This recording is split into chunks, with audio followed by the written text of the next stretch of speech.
നമസ്തേ നമസ്തേ സുഹൃത്തുക്കളെ നമസ്തേ.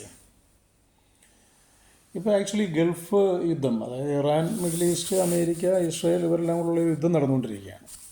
അപ്പോൾ യുദ്ധം നടക്കുമ്പോൾ ഞാനിപ്പോൾ ഒരു മിഡിൽ ഈസ്റ്റ് രാജ്യത്താണ്. ഇവിടെ പറയുന്ന അത്ര വലിയ പ്രശ്നങ്ങളൊന്നുമില്ല, പക്ഷേ നാട്ടിലെ മീഡിയാസൊക്കെ കാണുമ്പോൾ വളരെ എന്തോ വലിയ പ്രശ്നങ്ങൾ നടക്കുന്ന പോലെയൊക്കെയാണ്. ഇതിനകത്ത് ഞാൻ പ്രധാനമായിട്ടും ആ കാര്യങ്ങളൊന്നും സംസാരിക്കാനല്ല വന്നത്. ഈ യുദ്ധം കൊണ്ട് നഷ്ടമുണ്ടാകുന്ന രാജ്യങ്ങളിൽ ഒന്ന് പ്രധാനപ്പെട്ടത് മിഡിൽ ഈസ്റ്റാണ്. ഈ മിഡിൽ ഈസ്റ്റ് കൂടാതെ ഈ യുദ്ധത്തിനൊരു ഒരു ഒരു അജണ്ടയുണ്ട്. ആ അജണ്ട എന്ന് പറയുന്നത് ഇന്ത്യയെ സാമ്പത്തികമായി തകർക്കുക എന്നുള്ളത് തന്നെയാണ്. അതറിയാതെ നമ്മുടെ ഇന്ത്യക്കാർ കുറേ പേര് നമ്മൾ ഇന്ത്യ ഇടപെടണം, ഇന്ത്യ അനുശോചിക്കണം, ഇന്ത്യ ഇതിൽ ഇടപെടുന്നില്ല എന്ന് പറയുന്നു. അതായത് ഒരു കൺസ്യൂമർ രാജ്യമായ ഇന്ത്യയിലേക്ക് പെട്രോൾ കയറ്റി വിടുന്നത് ഈ മിഡിൽ ഈസ്റ്റ് രാജ്യങ്ങളിൽ നിന്നും റഷ്യയിൽ നിന്നും മറ്റ് രാജ്യങ്ങളിൽ നിന്നുമാണ്. നമ്മുടെ ഒരു ദിവസത്തെ ഉപയോഗം എന്ന് പറഞ്ഞു കഴിഞ്ഞാൽ 92 കോടി ലിറ്റർ പെട്രോളിയം പ്രോഡക്റ്റ്സ് ആണ്. 92 കോടി പെട്രോളിയം പ്രോഡക്റ്റ്സ്. ഒരു $40 കൂടിയാൽ ഒരു ലിറ്ററിന് ഏതാണ്ട് 27 രൂപ വെച്ച് കൂടും. ഒരു ലിറ്ററിന് 27 രൂപ വെച്ച് കൂടുമ്പം ഒരു ദിവസം ഇന്ത്യക്ക് ഉണ്ടാകുന്ന അധിക ബാധ്യത എന്ന് പറയുന്നത് 2200 തൊട്ട് 2500 കോടി രൂപയാണ്.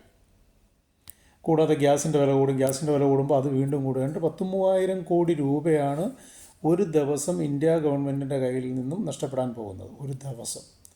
ഓക്കെ, മിഡിൽ ഈസ്റ്റ് രാജ്യങ്ങൾക്ക് നഷ്ടമുണ്ട്. അവർ പെട്രോളിൻ്റെ പ്രൈസ് കൂട്ടുമ്പോൾ അതങ്ങ് അഡ്ജസ്റ്റ് ആവും, അല്ലെങ്കിൽ ഗ്യാസിൻ്റെ പ്രൈസ് കൂട്ടുമ്പോൾ അതങ്ങ് അഡ്ജസ്റ്റ് ആവും. പിന്നെ കുറേ നഷ്ടങ്ങളല്ലാതെ വരും. എന്നാൽ പോലും അവർക്കുണ്ടാകുന്ന നഷ്ടത്തെക്കാളും എത്രയോ ഭീമമാണ് ഇന്ത്യക്ക് ഉണ്ടാകുന്ന നഷ്ടമെന്ന് മനസ്സിലാക്കാതെയാണ് പലരും ഇതിനകത്ത് സംസാരിക്കുന്നത്. ഇന്ത്യ ഇടപെടണം, ഈ യുദ്ധം നീട്ടിക്കൊണ്ടുപോകുമ്പോൾ നമുക്കൊരു ദിവസത്തെ നഷ്ടം 3000 കോടി രൂപയാണ്. 3000 കോടി രൂപ. ഒരു മാസത്തെ നഷ്ടമെന്ന് പറയുന്നത് 90,000 കോടി രൂപയാണ്. 90,000 കോടി രൂപയാണ് ഇന്ത്യ ഗവൺമെൻറ് കയ്യിൽ നിന്നും ഈ $40 പ്രൈസ് കൂടിയാൽ മാത്രം ഉണ്ടാകുന്ന നഷ്ടം. അതിൽ കൂടുതലാണെങ്കിൽ അതിലും വലുതായിരിക്കും നഷ്ടം. ഇന്ത്യ ഗവൺമെൻറ് എന്ന് പറയുന്ന ഒരു രാജ്യം ഈ പ്രോഡക്റ്റുകളെല്ലാം പുറത്തുനിന്ന് വാങ്ങുകയാണ്. ഓക്കെ, റഷ്യയുടെ നിന്ന് വാങ്ങുന്നുണ്ട്. റഷ്യയുടെ നിന്ന് വാങ്ങിയാൽ പോലും നമുക്ക് വില ഇപ്പോൾ ഇൻ്റർനാഷണൽ മാർക്കറ്റിൽ നിന്ന് ചിലപ്പോൾ ഒരു $10 കുറച്ച് കിട്ടുമായിരിക്കും. അതിൽ കുറച്ച് എന്തായാലും കിട്ടാൻ പോകുന്നില്ല. ഗ്യാസിൻ്റെ വില ഇപ്പോൾ ഇപ്പോൾ യുദ്ധം നടന്നുകൊണ്ടിരിക്കുകയാണ്. ഗ്യാസിൻ്റെ പ്രൈസ് ഏതാണ്ട് 7%, ഒറ്റ ദിവസം കൊണ്ട് കൂടിയത് 7% കൂടി. പെട്രോളിൻ്റെ പ്രൈസ് 9% ഒരു ദിവസം കൊണ്ട് കൂടിയത്.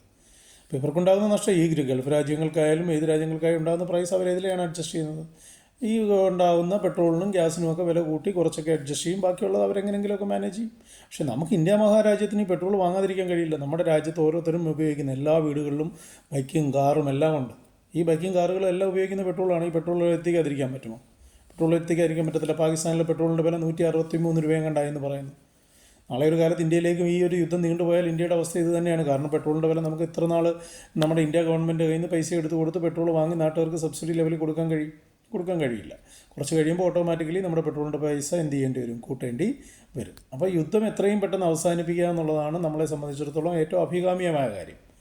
നമ്മളതിന് പകരം പല രീതിയിലാണ് അതിനെ കാണുന്നത്. നമ്മൾ ഇറാൻ്റെ കൂടെ ഇടപെടണം, മിഡിൽ ഈസ്റ്റിൽ ഇടപെടണം.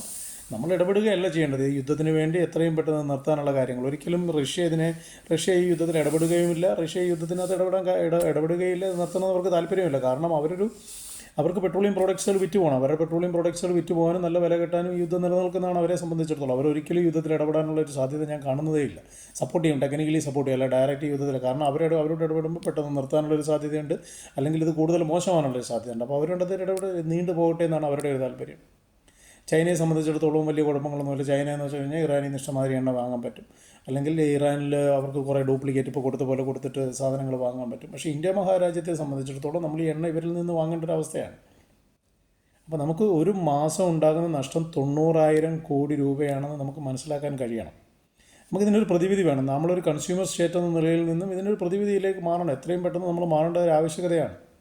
നമുക്ക് ചെയ്യാൻ കഴിയുന്നത് എന്താണ്? നമ്മുടേതായ റിന്യൂവബിൾ എനർജി സോഴ്സസ്, സോളാർ. എല്ലാ വീടുകളിലും സോളാർ പാനലുകൾ വെക്കുക. സോളാർ പാനലുകൾ വെക്കുമ്പോൾ നമുക്ക് കറണ്ടിൻ്റെ ഉപയോഗം കുറയ്ക്കാൻ കഴിയും. അപ്പോൾ നമുക്ക് ഡീസൽ ഉപയോഗിച്ചുള്ള പവർ പ്ലാന്റുകളൊക്കെ പിന്നെ കൂടുതൽ ബുദ്ധിമുട്ടിക്കേണ്ടി വരുന്നില്ല, അല്ലെങ്കിൽ കൂടുതൽ ഉപയോഗിക്കേണ്ടി വരുന്നില്ല. പെട്രോളിൻ്റെ കാറുകൾ ഒഴിവാക്കുക, പൂർണ്ണമായിട്ട് ഒഴിവാക്കുക. പെട്രോൾ, ഡീസൽ ഈ മാതിരിയുള്ള വാഹനങ്ങൾ ഒഴിവാക്കി ഇലക്ട്രിക്കൽ വാഹനങ്ങളിലേക്ക് മാറുക. കാരണം ലിഥിയം എന്ന് പറയുന്ന സാധനം ബാറ്ററി ഉണ്ടാക്കാൻ നമ്മുടെ രാജ്യത്ത് ഇഷ്ടംമാതിരിയുണ്ട്. നമുക്കതുകൊണ്ട് ബാറ്ററി ഉണ്ടാക്കാൻ കഴിയും. നമ്മൾ ഇന്ത്യ മഹാരാജ്യത്തെ ജനങ്ങൾ ഇന്ത്യക്കാരാണെന്ന് ചിന്തിക്കുക, മതജാതി അതീതമായി ഇന്ത്യക്കാരാണെന്ന് ചിന്തിച്ച് ഇന്ത്യക്ക് വേണ്ടി നിലനിന്നില്ലെങ്കിൽ നാളെ ഒരു കാലത്ത് ഇന്ത്യ വരാൻ പോകുന്ന ഏറ്റവും വലിയ, ഇന്ത്യ ഇപ്പോൾ സാമ്പത്തികമായിട്ട് മുന്നോട്ട് വരുന്നതിന് ഉള്ള ഒരു തടസ്സം സൃഷ്ടിക്കുക എന്നാണ് അമേരിക്ക പോലുള്ള രാജ്യങ്ങൾ ചിന്തിക്കുന്നത്. ഇത്രയും കോടി രൂപയാണ് നമ്മുടെ കയ്യിൽ നിന്ന് ഡെയിലി പോയിക്കൊണ്ടിരിക്കുന്നത്. 3000 കോടി രൂപ ഒരു ഗവൺമെൻറ് കയ്യിൽ നിന്ന് ചുമ്മാതെ പോവുകയാണ്, ഒരു കാര്യമില്ല. നമ്മൾ യുദ്ധത്തിൽ പങ്കെടുക്കുന്നില്ല എങ്കിൽ പോലും നമ്മുടെ കയ്യിൽ നിന്ന്, നമ്മുടെ പോക്കറ്റിൽ നിന്ന് പോകുന്ന പൈസയാണ് 3000 കോടി. നമ്മൾ ഈ പെട്രോൾ ഉപയോഗിക്കുന്നത് പകുതിയാക്കിയാലോ, അത് 1500 കോടിയിലേക്ക് എത്തി. അപ്പോൾ നമ്മൾ പെട്രോൾ ഉപയോഗിക്കുന്ന, നമ്മൾ ഇന്ത്യക്കാരെന്ന നിലയിൽ നമുക്കൊരു ഉത്തരവാദിത്തമുണ്ട്. ഇന്ത്യക്കാരെന്ന നിലയിൽ നമുക്ക് കൃത്യമായ ഒരു ഉത്തരവാദിത്തമുണ്ട്. നമ്മൾ വാങ്ങുന്ന വണ്ടികൾ ഇലക്ട്രിക്കൽ വണ്ടികളെ വാങ്ങുള്ളൂ എന്ന് തീരുമാനിക്കുക, വീടുകളിൽ സോളാർ പാനലുകൾ വെക്കുമെന്ന് തീരുമാനിക്കുക. പെട്രോളിൻ്റെ ഉപയോഗം എത്രമാത്രം മിനിമൈസ് ചെയ്യാമോ അത്രമാത്രം നമ്മൾ മിനിമൈസ് ചെയ്ത് നമ്മൾ ഇന്ത്യക്കാരനായി ജീവിച്ചാൽ ഈ ലോകത്ത് ജീവിച്ചു പോകാൻ കഴിയും. അല്ലെങ്കിൽ ഇന്ത്യ മഹാരാജ്യം വളരാൻ ഒരു രാജ്യവും സമ്മതിക്കത്തില്ല. അവരെ സംബന്ധിച്ചിടത്തോളം ഇന്ത്യ എന്നും ഒരു പട്ടിൻ രാജ്യമായി ജീവിക്കാനാണ് അവർക്ക് താല്പര്യം, ഒരു കൺസ്യൂമർ സ്റ്റേറ്റായിട്ട് മാറുക. ഇന്ത്യ ലോക മാർക്കറ്റിലേക്ക് എത്തുന്നത് അവർക്ക് ഇഷ്ടമല്ല. അതുമായി ബന്ധപ്പെട്ട ഒരു കാര്യം കൂടെയാണ് ഈ യുദ്ധത്തിൽ നടക്കുന്നത്. അതുകൊണ്ട് ഇന്ത്യക്കാരെന്ന നിലയിൽ നമ്മൾ കൂടുതൽ കാര്യമായി ചിന്തിച്ച് കാര്യങ്ങൾ കാര്യപ്രാപ്തിയോട് ചെയ്തില്ലെങ്കിൽ നാളെ ഇതിലും വലിയ ദുരിതമായിരിക്കും നമ്മളിലേക്ക് എത്തിപ്പെടാൻ പോകുന്നത്. എല്ലാവർക്കും എൻ്റെ നന്ദി, നമസ്കാരം.